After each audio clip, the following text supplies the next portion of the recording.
नमस्ते दोस्तों, आप सबका मेरे चैनल पर स्वागत है। आज की कहानी है जीजी माँ। कहानी को पूरा सुने, अच्छी लगे तो लाइक शेयर और चैनल को सब्सक्राइब कर दें। धन्यवाद। Ding dong. कौन है? जी मैं शुभी, सुहाना की सहेली। सुहाना है क्या घर पर? तुम लोगों को घर में कुछ काम नहीं है क्या जो सहेली के घर घूमने चल पड़ी? जी आंटी वो। अरे शुभी तू अंदर आ जा। जीजी माँ, ये मेरी सहेली है शुभी, और शुभी ये है मेरी जीजी माँ। सुहाना ने आते ही दोनों का परिचय कराया। प्रणाम आंटी, शुभी ने जीजी माँ के चरण छूते हुए कहा। ठीक है कहते हुए इंदु जी अपने कमरे में चली गई, जिसे सुहाना ने जीजी माँ कहकर शुभी से परिचय करवाया था। बहुत अच्छे टाइम पर आई है, मैं अभी चाय ही बनाने जा रही थी। बहुत दिन हो गए साथ में बैठकर चाय पिए, सुहाना ने कहा। आजकल तो तू किटी में आती नहीं और शाम को क्लब में भी नहीं आती, तो मैंने सोचा देखूं क्या बात है। और ये आंटी कौन है और तू इन्हें जीजी माँ क्यों कह रही है? शुभी ने पूछा। आते ही इतने सारे सवाल, ज़रा सांस तो ले ले। चल कर रूम में बैठ, मैं चाय लेकर आती हूँ, फिर आराम से बातें करेंगे, सुहाना ने मुस्कुराते हुए कहा। सुहाना ने जल्दी से चाय बनाई और जीजी माँ की चाय उनके कमरे में देकर अपनी और शुभी की चाय लेकर अपने रूम में आ गई। दोनों ने चाय अभी पीना शुरू ही किया था कि किसी की चिल्लाने की आवाज़ आई। बिट्टो, ओ बिट्टो, ये क्या बेकार सी चाय बनाई है? सुहाना जल्दी से जीजी माँ के कमरे में पहुंची। क्या हुआ जीजी माँ, ये क्या चाय बनाई है तूने, और शक्कर इतनी ज़्यादा क्यों डाल दी? तू जानती है ना मुझे ज़्यादा शक्कर पसंद नहीं। माफ़ कर दीजिए जीजी माँ, आगे से नहीं होगा, मैं ध्यान रखूँगी।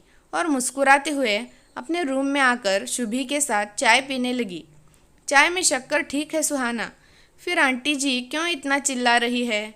आजकल तो अपनी सास की कोई इतनी नहीं सुनता जितनी तू इनका सुन रही है। कौन है ये सुहाना? क्यों तुम लोगों के साथ रह रही है? क्या इनका अपना कोई घर नहीं? इनको तो यहाँ पहले कभी नहीं देखा। शुभी एक सांस में बोले जा रही थी। शुभी, ये हमारे नहीं, हम इनके साथ रहते हैं। ये घर भी इनका है और हम सब भी इनके अपने। रही बात रिश्ते की, तो ये मेरे ससुर जी की बड़ी बहन है, और विनोद सुहाना का पति, उनकी बुआ और मेरी बुआ सास। जब विनू से शादी करके ससुराल आई तो सब इन्हें जीजी माँ बुलाते थे, तो मैं भी इन्हें जीजी माँ कहने लगी। तुम्हारी तरह मुझे भी शादी के बाद जीजी माँ को लेकर इतनी ही उत्सुकता रहती थी कि जीजी माँ की शादी नहीं हुई क्या? अगर शादी हुई है तो वह यहाँ क्यों रहती है, अपने घर क्यों नहीं रहती? और अगर शादी नहीं हुई तो क्यों नहीं हुई? लेकिन पूछती किससे? माँ से कभी पूछने की हिम्मत नहीं हुई, तो पिताजी से पूछना तो बहुत दूर की बात थी। घर में सब लोग इनको जीजी माँ क्यों बुलाते हैं, मैं भी यही सोचती रहती। लेकिन एक दिन मुझे मौका मिल गया। घर में सब लोग कहीं सत्संग में गए थे, घर पर मैं और विनू ही थे। विनू मुझे अपने बचपन की फ़ोटो दिखा रहे थे। तभी मैंने जीजी माँ की एक फ़ोटो देखी जिसमें वह बहुत सुंदर गुड़िया सी जैसी दिख रही थी। तो मैंने भी उनसे पूछा, विनू, जीजी माँ इतनी सुंदर थी तो उनकी शादी क्यों नहीं हुई? अगर हुई है तो वो यहाँ क्यों रहती हैं? माँ, पिताजी, तुम, यहाँ तक कि हमारे पड़ोसी भी उन्हें जीजी माँ क्यों कहते हैं? विनू ने बताया कि पिताजी के माता पिता उनके बचपन में ही स्वर्गवास हो गया था, तो उनकी बड़ी बहन ने उन्हें पाला पोसा और पढ़ाया लिखाया और अपने पैरों पर खड़ा किया। माँ को भी उन्होंने ही पसंद किया और दोनों की शादी कराई। पिताजी की माँ तो उनके बचपन में ही उन्हें छोड़ गई, इसलिए वह अपनी जीजी को ही अपनी माँ की तरह ही मानते थे, इसलिए उन्हें जीजी माँ कहते हैं। इसलिए हम सब भी उन्हें जीजी माँ बुलाने लगे। जीजी माँ का विवाह किससे, कब और कहाँ हुआ था ये तो मुझे नहीं पता सुहाना, लेकिन वो दिन मुझे आज भी याद है।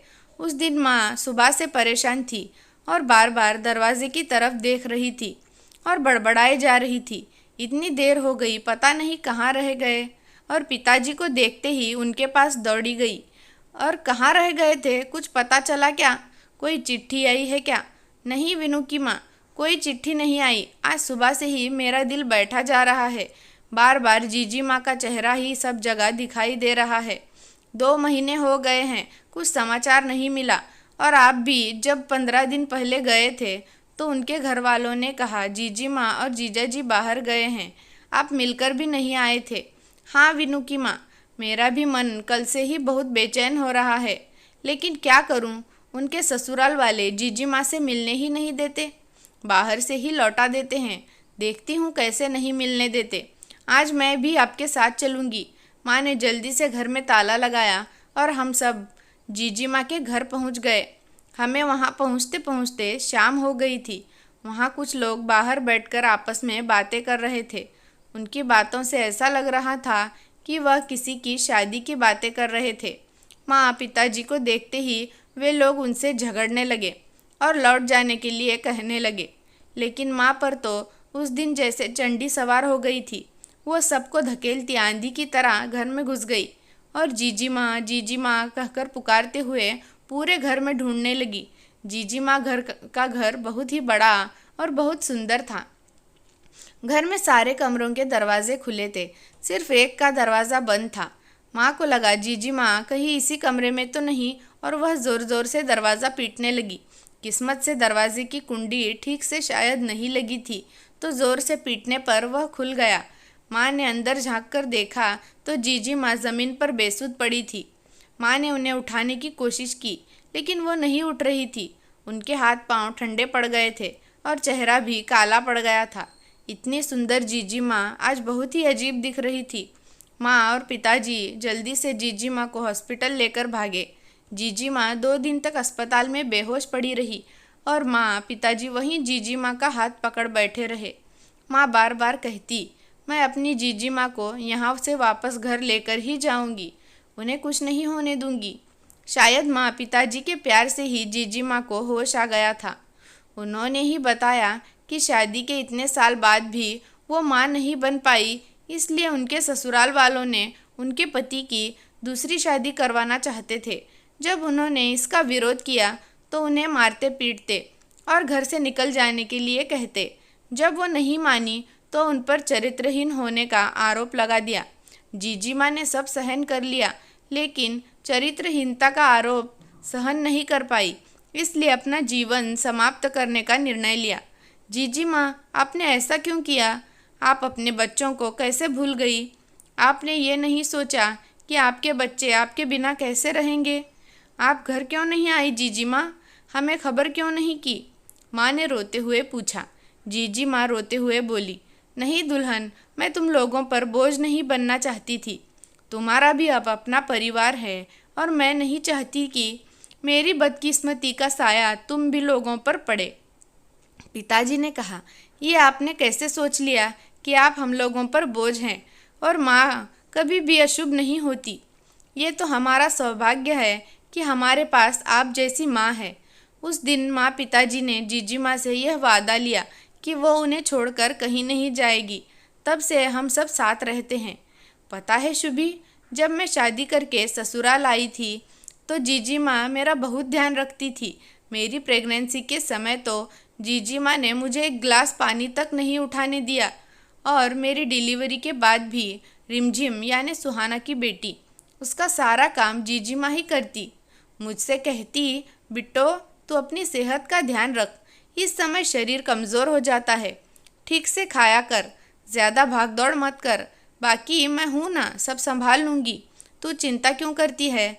लेकिन सुहाना, जीजी माँ का व्यवहार तो कितना रूखा है तेरे लिए, और तू बोल रही थी वह तुझसे बहुत प्यार करती है। पिताजी की मृत्यु को कई साल पहले हो गई थी, लेकिन 2 महीने पहले माँ जी का भी देहांत हो गया, और जीजी माँ वहाँ गांव में कैसे रहती अकेली। वीनू की जॉब और रिमझिम के स्कूल की वजह से हम वहाँ गांव में नहीं रह सकते थे, इसलिए हमने उन्हें यहाँ लाने के लिए सोचा और जीजी माँ से बात की तो वो बोली, जिसने जीवन भर साथ रहने का वादा किया, जब वही तोड़कर चले गए तो वह किसी के साथ नहीं जाना चाहती और वृद्धाश्रम जाने की जिद पकड़ ली है। विनो और मैं किसी तरह उन्हें यहाँ तो ले आए, लेकिन वह अभी भी अपनी जिद पर अड़ी है, इसलिए ऐसा व्यवहार करती है कि हम लोग परेशान होकर उन्हें वृद्धाश्रम जाने दे। लेकिन शुभी, मैं अपनी जीजी माँ की तरह ही ज़िद्दी हूँ, मैं उन्हें कहीं नहीं जाने दूँगी। मैं तो भगवान को धन्यवाद देती हूँ कि मुझे जीजी माँ के साथ रहने का मौका मिला। मैं भी देखती हूँ कब तक नहीं मानती वो। सच सुहाना, तेरी सोच और सहन शक्ति ने तो मुझे भी एक नई राह दिखा दी है। भगवान से प्रार्थना करूँगी कि तेरी सहन शक्ति बनी रहे और तू अपनी जीजी माँ को यहाँ रहने के लिए मना ले। और शुभी ने सुहाना को गले लगा लिया। दोस्तों, आपको कहानी कैसी लगी कमेंट करके ज़रूर बताना। धन्यवाद।